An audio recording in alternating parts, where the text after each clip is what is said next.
I'm going to start off by saying I realize the name is a lot, but I think that it really cuts to the core of what our organization is about, that it is the idea that it's patriotic for wealthy people to give back to the countries and communities that have made them wealthy in the first place, that have made them successful.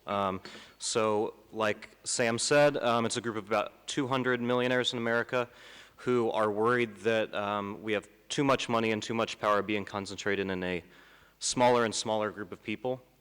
And to combat that, we support a number of policies focused around three central issues, that millionaires, billionaires, and corporations should pay higher taxes. If you work for a living, you should be able to afford all of your basic needs, and every individual should have the same political power as a millionaire. And it's important to point out that in the context of what we do, we focus only on changing laws. We don't do anything with philanthropy. I'm going to echo a lot of what Jafar said, that we think that when you are taking on these big systemic issues, you need to tackle them in equally big systematic ways, and that you can't really do that with philanthropy. You need to do that through taxes. You need to do that through government action that by necessity takes money away from rich people and directs it towards more productive ways of spending it.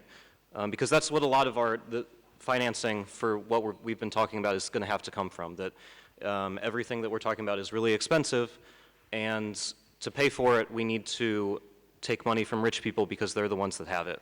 That everyone else can contribute, and they should contribute, but if we're going to really get down to it, we need to go at the money where it is. There's easily enough wealth in this world to accomplish everything that we want to do. We just need to direct it in the right ways. But as many of you can imagine, that's a difficult issue because in the US and in virtually every other country, really wealthy people have a disproportionate amount of political power, and they are willing to use that power to protect their wealth. So in the US, we take that on in a two-pronged approach. First, we work with activists, young people, other allied groups that do the same work as us to build popular support, and we've been very successful in doing so.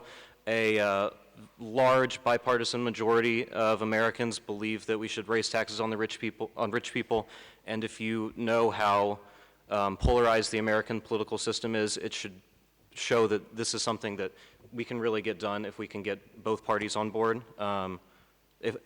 Clarification, if we can get the people of both parties on board, because unfortunately in the US and in a lot of other countries, it doesn't really matter how much popular support you have when politics is run by the elite. And so you need to get elite buy-in, and that's the second approach that we take.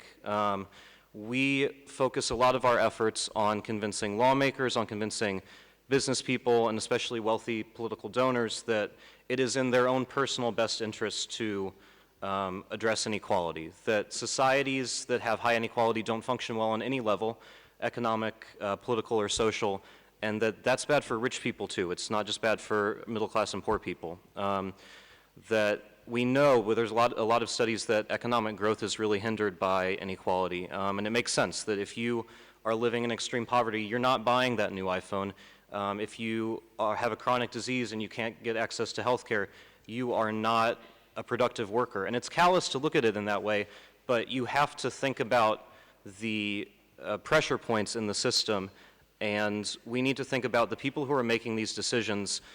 If they were going to change things out of the goodness of their heart, they would have done it already. That we need to start convincing them that it is in their own best interest to do so. So that's a brief overview of how we approach things in the US. We're looking at taking things international. As you can imagine with taxes, the international scope is a really important one, that it doesn't really matter if you raise taxes in one country if someone can move their wealth into another country and avoid paying them.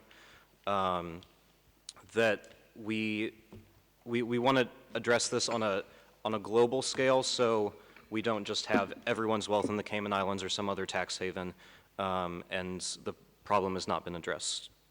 So I'm not saying that each of you should go back to your home country and find a group of wealthy people to do what we're doing, although that would be fantastic if you do. Please let me know. But I do think that it's important for everyone to think about the broad systemic and long-term effects of the work that they're doing, that there are a lot of really impressive, innovative, incredible private initiatives that are going on that are really just workarounds because the direct approach is too politically difficult. And I know that everyone has a lot of different challenges in their own countries.